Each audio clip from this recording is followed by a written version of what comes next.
Bienvenidos de nuevo a nuestra saga sobre literatura y sobre análisis y crítica literaria de obras cumbre de la historia de la humanidad. El libro que nos ocupa hoy es quizá bastante más conocido que los anteriores que hemos tratado en esta saga, o que alguno de ellos, y es nada más y nada menos que Siddhartha, de Hermann Hesse. Un libro publicado en 1922, prácticamente contemporáneo, pero quiero decir, prácticamente coincide la fecha de publicación con otro de los libros analizados, que es El Profeta, de Jalil Gibran, publicado en 1923, y que podría incluso compararse. Siddhartha, a pesar de su nombre, no relata ni se aproxima a una biografía de Buda, que como todos sabemos se llamaba Siddhartha Gautama, el Buda Gautama, sino que toma el nombre del sabio indio para poder profundizar en la mística y en la sabiduría oriental, que al fin y al cabo no deja de ser, una excusa para alcanzar la sabiduría del ser humano occidental.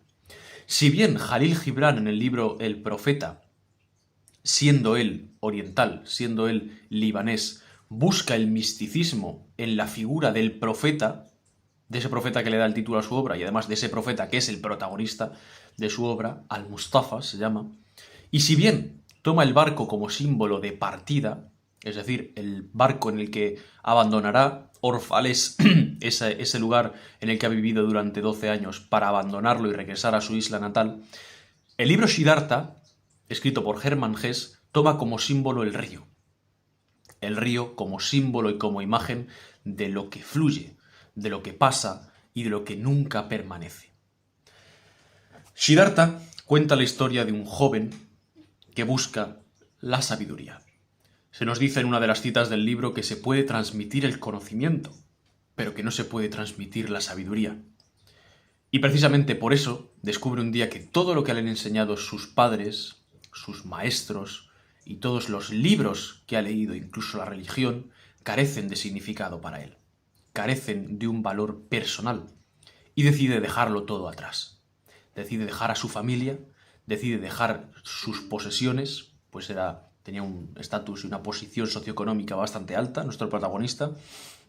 Decide, como hemos dicho, dejarlo todo atrás para emprender una vida de ascetismo extremo, de estar alejado de la sociedad, de reprimirse en todos los placeres sensoriales que uno pueda imaginar, incluso en el de la comida, en el de la nutrición. Poco después, el personaje evoluciona. Es un personaje bastante redondo, ¿no? En lo que respecta a nuestra obra. Evoluciona y se da cuenta precisamente, o al darse cuenta, mejor dicho, de que esto no es la respuesta, de que el ascetismo extremo, de la misma manera que hizo Buda, descubre que no es la respuesta para las grandes dudas y las grandes inquietudes del hombre. Lo que hace Siddhartha es escoger el camino absolutamente contrario. Y conoce, como hemos dicho, se encuentra con varios personajes. Todos ellos encarnación de los placeres y encarnación de aquello que pueda atraer los sentidos del hombre. Uno es una mujer y es la personificación del placer y del amor. Otro es también una mujer y es la personificación de las finanzas y de la riqueza. De esta manera, Siddhartha pasa de una vida completamente contemplativa y una vida alejada de la sociedad a ser un amante, a ser un hombre, podemos decir, apegado a los bienes y apegado al dinero, consigue una gran fortuna, consigue un gran número también de amantes hermosísimas, todas ellas femeninas, y en cierto momento vuelve realmente su corazón a sentirse vacío. Y se da cuenta de que ni un extremo ni el otro pueden responder a sus dudas y pueden responder a sus inquietudes. Que ni el extremo del ascetismo radical, ni el extremo de vivir en el mundo completamente inmerso en todas sus tentaciones y en todas sus... ¿cómo decirlo? En todos sus placeres, ¿no? Sensoriales, como hemos dicho, tampoco ello lleva a la calma de los sentidos y a la calma de las inquietudes del corazón del hombre. Y un día, paseando por el bosque, por aquella selva, ¿no?, en la que o en la que había vuelto a retirarse, se topa con un río y se topa con un barquero que está en la orilla del río que acabamos de mencionar. Y Siddhartha se queda mirando ese río, y ve que el río fluye, y ve que el río no permanece, y ve que el río realmente no está en ningún sitio, que uno no puede retenerlo, que uno no puede apuntar a dónde está, porque si apunta a sus aguas, esas aguas van río abajo hasta el mar, y esas aguas no volverán, no subirán cauce arriba. Por lo tanto, ¿qué es el río? ¿Qué es la vida? ¿Dónde están las inquietudes y cuáles son realmente las respuestas a las inquietudes del corazón del hombre? ¿Es que depende acaso del momento? ¿Es que depende acaso de las circunstancias? ¿O hay una respuesta igual para todas las personas en todos los momentos de la vida y de la historia? ¿Acaso hay una fórmula para sentirse pleno? ¿O es que somos como ese río, que en función del punto en el que lo tomemos y en función de las circunstancias en las que nos acerquemos a él, lo encontraremos de un modo diferente? Y por lo tanto, las medidas que tengamos que tomar sobre él en lo relativo a todo lo que tenga que ver con su cuerpo y con su existencia serán diferentes. Bueno, es un análisis precisamente esta obra de estos puntos, de qué es la aspiración del hombre, de qué es realmente la respuesta verdadera a todo ese desencanto. No olvidemos que Hermann Hesse, autor alemán, vive la Primera Guerra Mundial y vive el desencanto absoluto de todas las ideas que la han promocionado. Unas ideas, por otra parte, que promocionarán años después la Segunda Guerra Mundial. Vive el desencanto del nacionalismo exaltado europeo, vive el desencanto de todas esas ideologías, incluso ve cómo caen los imperios y ve cómo se deshacen los mapas que habían significado todo para él hasta ese momento, ¿no? Que habían compuesto su mundo. Precisamente esta crisis, que también afecta profundamente a Jalil Gibran en uno de los libros, como digo, que ya hemos analizado, deja una huella imposible de borrar en la literatura de Hermann Hesse. Y toda esta búsqueda de las respuestas a las inquietudes del corazón del hombre, precisamente son un reflejo de esa búsqueda interna que tiene Hermann Hesse, ¿no?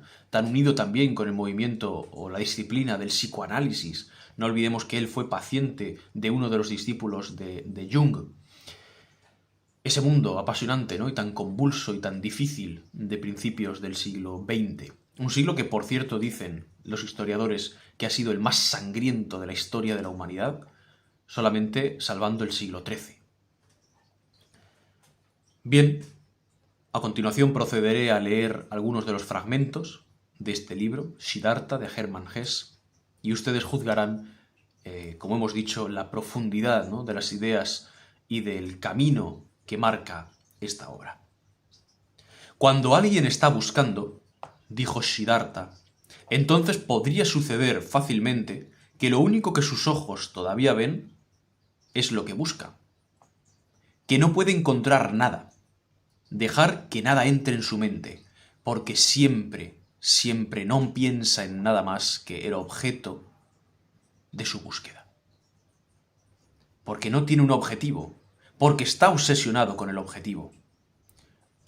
Buscar significa tener un objetivo, pero encontrar significa ser libre, estar abierto, no tener meta. Tú, oh venerable, tal vez seas un buscador, porque luchando por tu objetivo hay muchas cosas que no ves y que están directamente frente a tus ojos.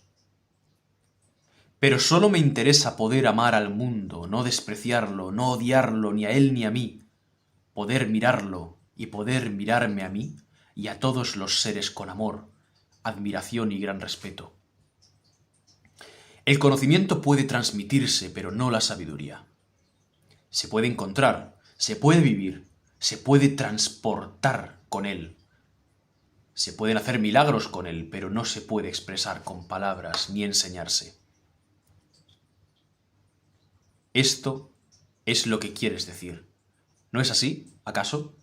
Que el río está en todas partes a la vez, en la fuente y en la desembocadura, en la cascada y en el ferry, en los rápidos y en el mar, en las montañas, en todas partes a la vez, y que sólo existe el tiempo presente para todas ellas.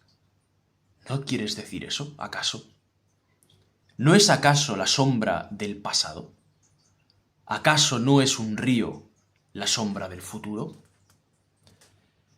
Bien, con estas citas, con estos fragmentos del libro Siddhartha de Hermann Hesse, otra de las grandes obras del siglo XX, concluimos el vídeo y como siempre les animamos a que cuando completen su lectura y se aproximen a sus líneas, vuelvan a este vídeo precisamente y nos indiquen qué les pareció. Muchas gracias.